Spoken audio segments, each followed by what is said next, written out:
say you goodbye for now. Remain with us for the remaining time and also join us tomorrow, and we'll keep connected and work together. Now I welcome Miss Anika Vashisth. She is Assistant Professor of Criminology at Karunya Institute of Technology and Sciences in Coimbatore. She will talk mainly about the issues of cyber psychology and mainly about cyber psychology. This is one branch of study which all of you would be knowing, or if somebody doesn't know, I'll just throw basic light on it.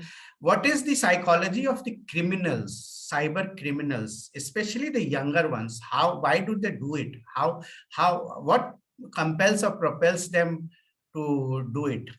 So this is something which she will be talking about. And over to you, Anika. I'll make you co-host. Have I made you co-host? Yes, sir. I can. Okay. Am I audible? Yes. Thank you so much, sir, for the introduction, and good morning, everyone. Thank you for having me here. As you all know, that 2020 was a difficult year for all of us to process, but the repercussions of the pandemic were mostly harsh on the children, and that is why we are here to discuss how we can make a digital environment safe for them. But everywhere, psychology plays an important role in making anything safe. If you're not able to understand why it is happening, we'll not be able to work on the solutions.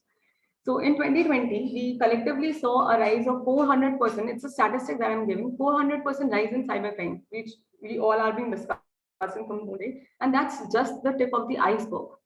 I'll be talking about cyber psychology. I'll be talking about a little bit about cyber forensics as well, and how these approaches are framing our perceptions regarding child safety in the cyberspace.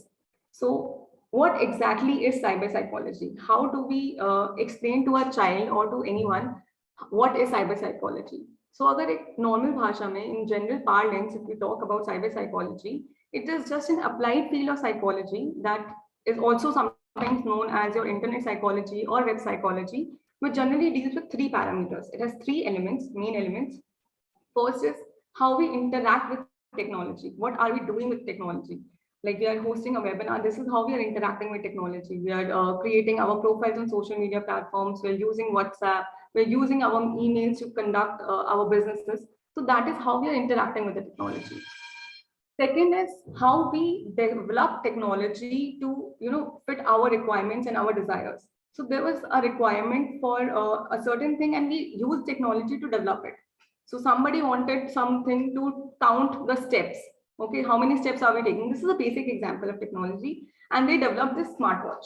So this smartwatch is on my hand. It is taking all my data everywhere I'm going. It's calculating my steps, and it is feeding to another app. What is it doing? It's just actually using my energy and everything and is calculating it. So according to my requirement, I have a technology that fits my needs and interest. And third, it dictates how your behavior, our mood swings, our psychological states are impacted by different technologies. So there are many different journals and many different things that have started emerging in this field of cyber psychology. However, in India, we're still, in the nascent stages of growth. We're still working on these processes. We're not including that much. Academia is not that much available on that state. So I would like to show a small PPT. Just let me just share.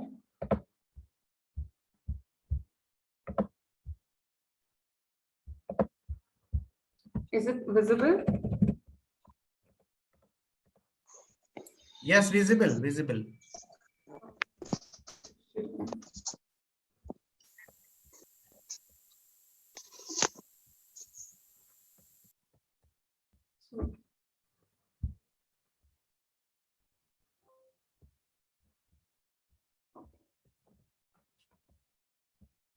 Let me readjust. Visible, Anika, visible. Go ahead. I'm just readjusting my this. Okay. So today we'll be talking about cyber psychology, cyber forensics, and what is its use and how we can make it a little more safe for our children and young people, especially from the age of 13 to 25. I am taking the young people till 25. I'll let you know why. So my agenda in this is to assess the impact of technology on our Gen Z. Gen Z is basically the ones who are like in the age group of 18 to 22, like from up below the age of 22, the behavior of adolescents on internet platforms. How are children webbed in the cyber network? How are we using this? There is a term called dark web, and how children are using that dark web and how they are getting trapped in that dark web. We are going to just have a small discussion on that. And then there is the concept of evidence dynamics. Evidence dynamics, or what you call as your digital footprint. Are we creating a positive footprint? Are we creating a negative footprint? So that is, and how that footprint is being tracked by perpetrators and your law enforcement agencies alike. And what is the major difference between abstraction and hiding? So as you all know, we already have discussed this many times that many youngsters are now using internet. Our education system has completely moved to digital platforms, and they're using our devices, mobile devices, our computers, laptops, tablets, and they're using a lot of technology just to connect with other people.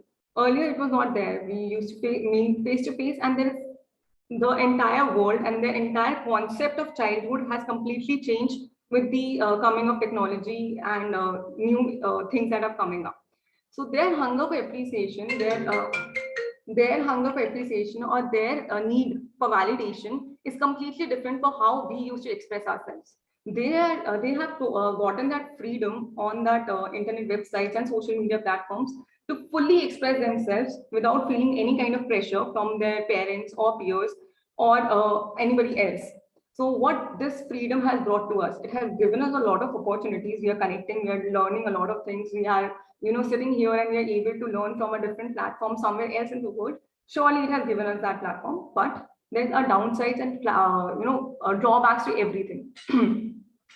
So when you are spending long hours on online platform and you're not sure of what to do, and there's a doom scrolling that you get involved into. So there's a concept of doom scrolling. Children just get involved into, like, you are talking to them and they're scrolling. There's something going on. They're not even bothered about telling what is going on. They're just scrolling. Mindless scrolling happens. Why is it happening? What is triggering them to stop interacting with the normal environment and actually be involved with their digital avatars more? So they're paving way for these technologies, actually paving way for several problems regarding the health and the mental well-being of the adolescents.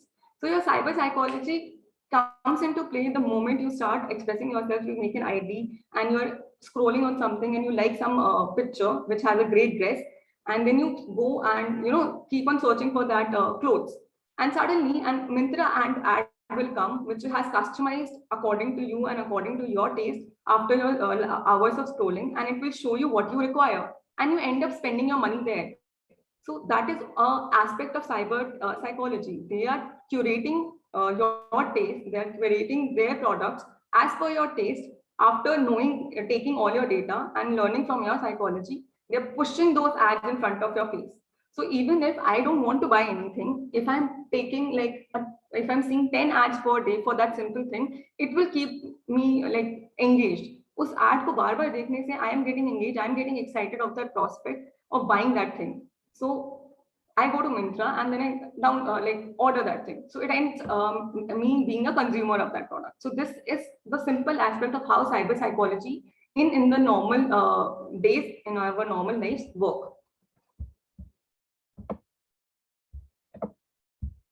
Okay, so Preeti ma'am has already told that there is an internet addiction disorder. We already know that it was classified in the DSM in 2013. However, after that, we have come a long way in our technology domain. There are many other disorders that have kept coming up. There's a new pandemic that we're dealing with, which is the infodemic. There is a lot of information on the internet, and we are not even sure of what information is correct for us, what information is correct for our children, what information are they consuming.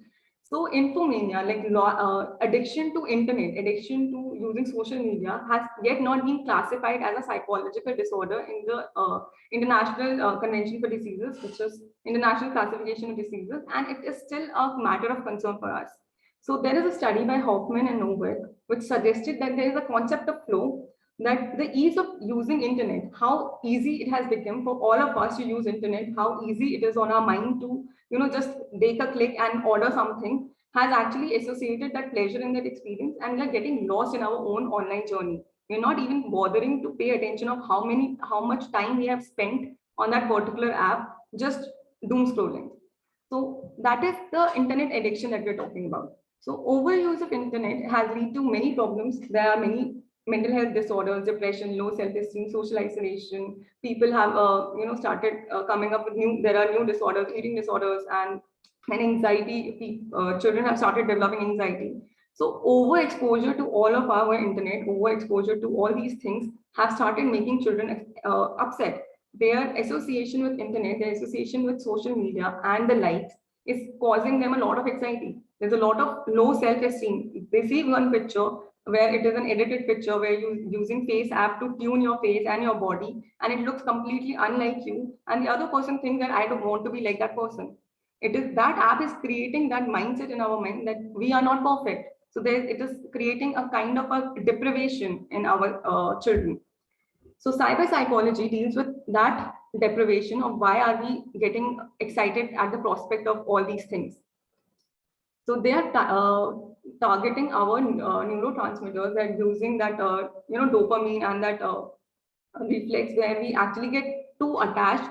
When we post any picture, we get too attached with that picture. We are like continuously scrolling and like who is liking our picture, who is not liking our picture, and that happens on a daily level. So social media keeps up with that dopamine level in our body. Like we are too excited every time we're going to social media. So that is why we're getting hooked up, because neurotransmitters fire up and different happy hormones. Our serotonin is working fine. So we are thinking that there is a countermeasure to our depression, which is social media. Instead, social media is actually fueling our depression. Excessive or poorly controlled preoccupation, urges or behavior regarding computer use and internet access leads to a complete impairment or a distress. So introvert personalities are fully able to sometimes are able to express themselves on social media. So वो जो बच्चे घर पे अपने आप को fully express नहीं कर पाते हैं due to introvert, they are using these platforms to express themselves. And sometimes you don't realize that lack of parental control or lack of social control at these institutions, at these social media platforms, is leading to many more crimes. That is your child sexual abuse, your child pornography. There are many different things that are happening there. So these perpetrators or these predators, they are excellent child manipulators. They know which child to target. They look for these people who have this alienated parental syndrome and like who do not connect with their parents well, or there is always some issues with the children with their parents. So they are posting much on social media.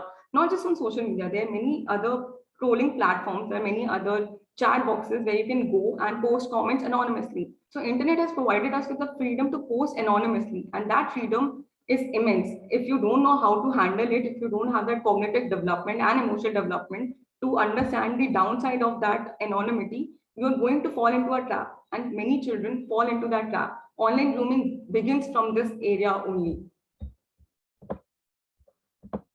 So how does a transition of an adolescent happen? So initially, if we take at the stage of 13 years, there's a lot of emotional turmoil. At 14, the adolescents start to develop an rebellious attitude. They start to, bite their parents, and there's a lot of things that they do not agree with their parents on. So that is a rebellious phase. So in that rebellious phase and between that identity information phase, if the child is on social media and interacting with peers that he does not know, there is a chance that he might fall into something that is not meant for him. He might fall a victim to something.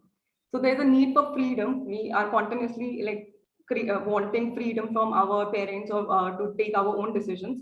And these deprivations and these kind of जो हमें वहां से घर वालों से अपनी आजादी नहीं मिलती है, we try to take that freedom from those social media platforms. And obviously, then attraction towards opposite sex and crushes make you post more on social media. So this is how psychology works. If I post a nice picture, he might comment, and children get caught in that trap because it's a hormonal, it's an age where hormones are on peak. So it's not their mistake, but it is our duty to actually make them aware of how to handle social media well. So social media activity. So after seeing how children actually present themselves, there are 5 categories that we can divide them into. There are certain children who are very expressive, who will post everything. They will geotag their information. They will tell us about which place they hanged out in or which person they were with. So there are children who are very expressive, who do not have who have public profiles, and they do not care about other persons. They're just there to share their information. And some people some children who are impatient, who are they have their own impersona, which is very different from their offline personality. Some people are sharing knowledgeable stuff, and some people just want to use social media to stay connected, which is not wrong. But all of these personalities actually come to the part where we as parents don't realize how much control we have to give it to them. So child's risky behavior, किसी भी बच्चे का एक risky behavior एक theory है victimization की, which is known as, which actually is used by the law enforcement agencies and the perpetrators as well. So this is called as a routine activity theory. Your routine activity theory says that there is an offender who is looking for chances to victimize somebody, to sexually harm a child. Then there is a target offender. A target or a suitable offender can be any person who is looking for domains to express themselves. So इसमें भी बहुत सारी चीजें ऐसी होती हैं जो एक perpetrator बहुत तरीके से अपनी उनके पास they have social engineering skills. They use a different psychological tricks and techniques to manipulate the children. They test the children in different platforms. Is that child vulnerable or not? They try to isolate the child from their own families. So this is how there are certain tricks that are used by these psychological offenders or these perpetrators to trap those children. So those child become the victims. So there is a victim, there is an offender, and there is an absent guardian. So if we are busy continuously, we are on our work, or we are the parents are not able to give time to their children. So if there's a lack of social control, or if there's somebody who is not able to monitor the children of what they're doing, and it is impossible to monitor children every time. Even the 6-year-olds, I have seen people giving phones to their 6-year-old. How are you going to monitor every aspect of their activity? It is impossible. They're using phones in the midnight. You're sleeping at that time, so you cannot keep track of their own of your own children. Even now, despite having parental control framework, people are able to bypass that framework. So there is a thing called parental control framework. We can attach that parental control framework in their phones. But no, children are that technologically sound more than us that they know how to bypass that domain. So this was a theory which was given by Marcus Cohen and Lawrence Cohen and Marcus Felsen in 1979, which actually tried to explain why certain children become victim to these child pornography or your child sexual abuse or different other things. So the concept of evidence dynamics. This is the place where actually child psychology and your cyber psychology and cyber forensics come into play. So every day, if you're posting something, if you are on social media, if you're on any platform in this country, which is connected by internet, you are creating a digital footprint. That digital footprint, whatever information that you're sharing, which is personal or not personal, your photos or your even comments, certain simple comments, that is your footprint. So any footprint that you're creating can be positive if you're sharing something knowledgeable, which you're sharing something which is not personal, not sensitive information is not there, but that comes after a lot period of time. So if mostly children are engaging in activities they consider fun. So what happens after that? So internet has provided us means to retain any kind of anonymity. So law enforcement officials इस चीज में हमारे बहुत पीछे रह गए हैं cyber psychology और साइबर फोरेंसिक्स को यूज करने में, क्योंकि we don't have that technology जो उनको पता है. There are many ways that children are actually using dark web. I don't know how many people even know that there is a thing called VPN or there is a thing called Tor, which is an onion browser, and you can go from that onion browser and do anything. Major online child trafficking is now happening through dark web. So dark web has become so common to all these children and to perpetrators alike that the gap between perpetrators and victim is very narrow in current scenario. So पहले क्या होता था कि law enforcement agencies का response उनके specific crime में बहुत जल्दी आता था because they were using the conventional methods. Nowadays, we are not that trained. Our professionals are not that trained to handle any task which comes related to cyber crimes. We don't have that kind of technology. There are many tools that could be used to fight child pornography or to fight your online child trafficking. But for that, you need to provide them training. You need to make them aware about how child psychology works, how cyber psychology is being used by perpetrators.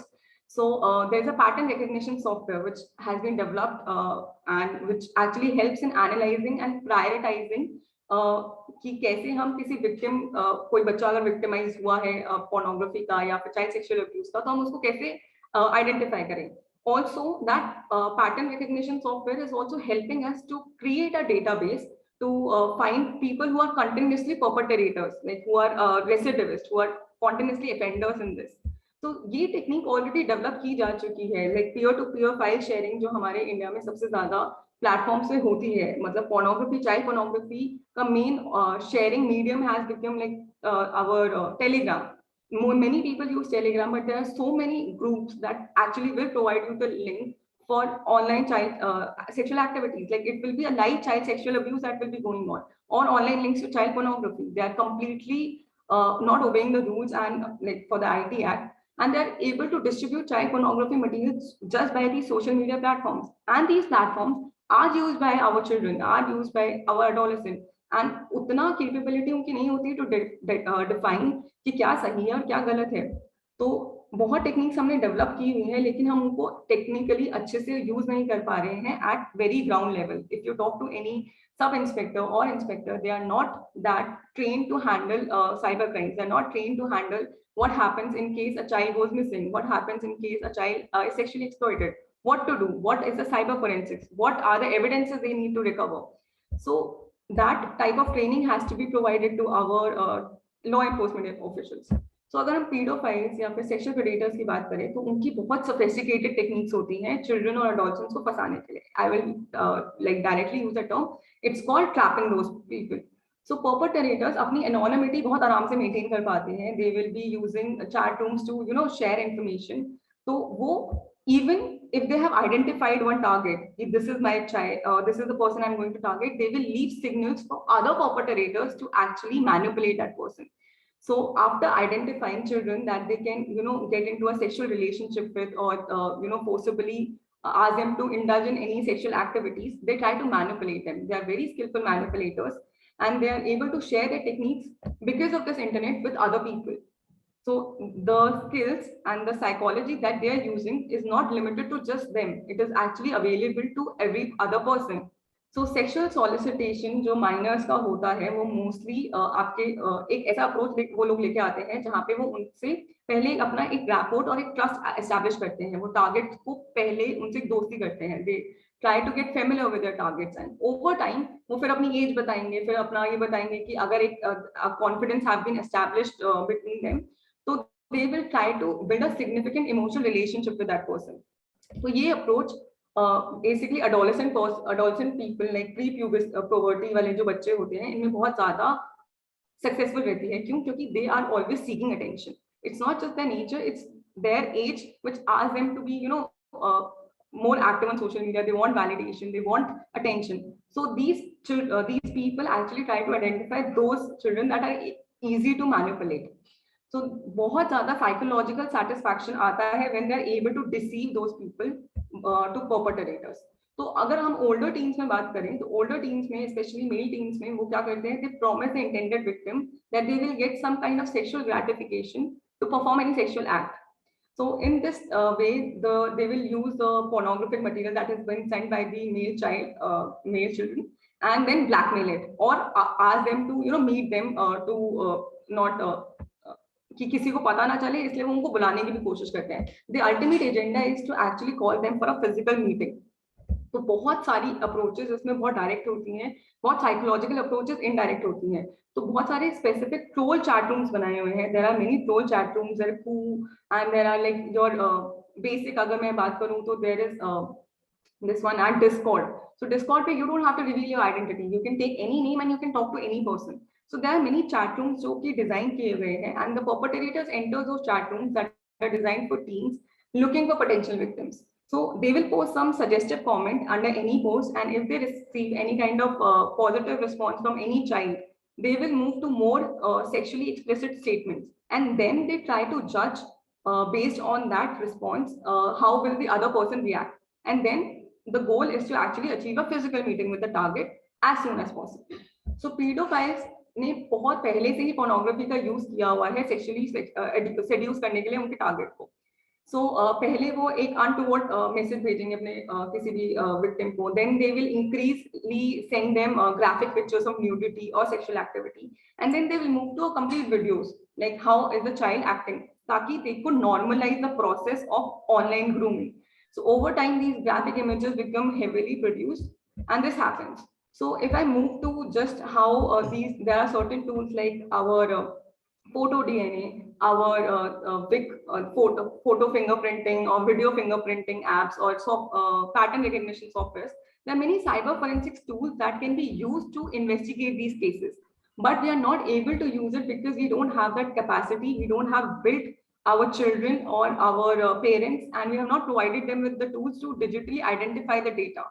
So our law enforcement officials, our police officers are not having that kind of training at the basic level. If we talk about safety at national level, we are secure. But if we are talking about anything which is happening on the lower level, we don't have that kind of information and that kind of training to any person. So उसमें एक special educational training लगती है, like cyber bullying को curb करने के लिए. There is also many data that is available. That there are many cyber forensic tools that are available which provide you that this person has already bullied another person, and you can file a complaint. There are many other tools available in that social media platforms also, but we are not able to use that. There is a lot of implementation gap in our policies for this.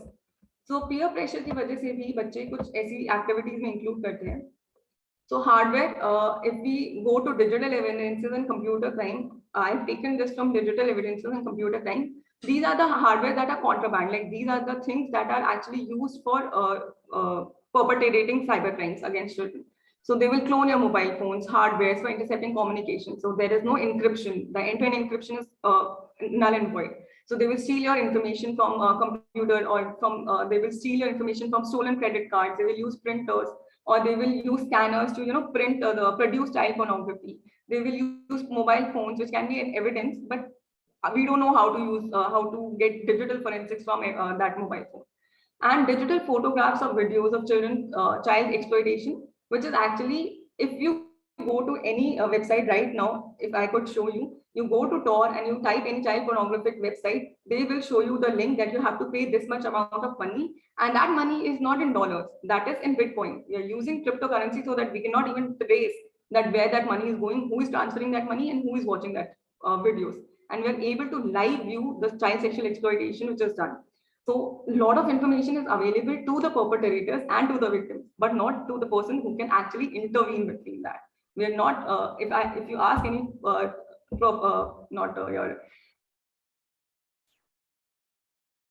police officials, they will say they don't know much about dark web. What is dark web? What is darknet? Deep net क्या होता है? अच्छा, हमें तो surface net के बारे में पता था. हमें तो बस ये पता है कि कंप्यूटर उठा के लेके चले जाना है if something happens. So that is what we are dealing with right now. So कोई भी valuable data अगर चोरी हो जाता है, तो बैंक अकाउंट डिटेल चोरी हो जाती है, तो obviously it puts children and their families at risk. So how to manage that gap? So if we see the trends, this is from DART ransomware engagements. This is by Microsoft. This data has been collected by Microsoft, and this data shows how differently our cyber attacks are changing in the current scenario. So from 2020 to 2021, these are the areas: from media and entertainment, our real estate, our energy, our consumer retail. So there are many areas, and specifically education, professional services, media, entertainment. These are major things that are actually used by our children, and every other thing is actually used by our parents. So even our parents are getting targeted by these cyber attacks. So that means there is a less knowledge regarding cyber forensics and cyber psychology in dealing with this problem. So we are not actually implementing the tech. We are not making them aware कि क्या-क्या techniques perpetrators use करते हैं to identify the victims. That needs to be given to parents, to teachers, and to children to identify if you're being a victim to cyber crime. So what can be done? Difference between abstraction and hiding. So हम लोगों को ये बोला जाता है जितनी information बचा के रख सकते हो, information मतलब if you want to protect yourself from cyber crime, protect your information. Show only what is required. Hide your information in as many aspects as you can. Relevant things only, because we cannot completely abstain from social media or our cyber technology. So what is it? try to make them aware of what information they should share, what information they should not share, what kind of people they should talk to, what are the privacy settings that are available. So awareness is the one thing. Cyber forensics बहुत बाद में आता है. ये सारी चीजें prevention के लिए हैं, like protection के लिए हैं. What happened afterwards? Prevention के लिए आप क्या कर सकते हो? उसके लिए आपको एक awareness बढ़ाना cyber psychology के लिए बहुत जरूरी है.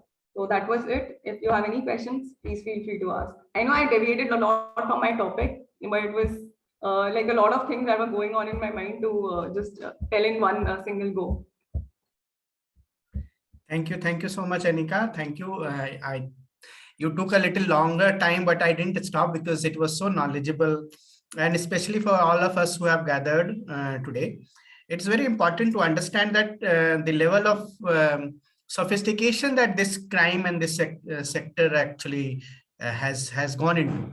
It is very, and Preeti ji, before Anika was talking about that there is a gap between what is happening in terms of harm and risk with the children, and what is the level of education and awareness and sensitization that we are providing to our children and teachers and parents. There is a huge gap, as you would have heard Anika talk about the social engineering concepts that these criminals use, the cyber psychology dimensions they use, they understand the psychological dimensions, and not that this knowledge is not available there, but it is not reaching to where it should reach. And it meaning it should reach definitely also our law enforcement agencies. It should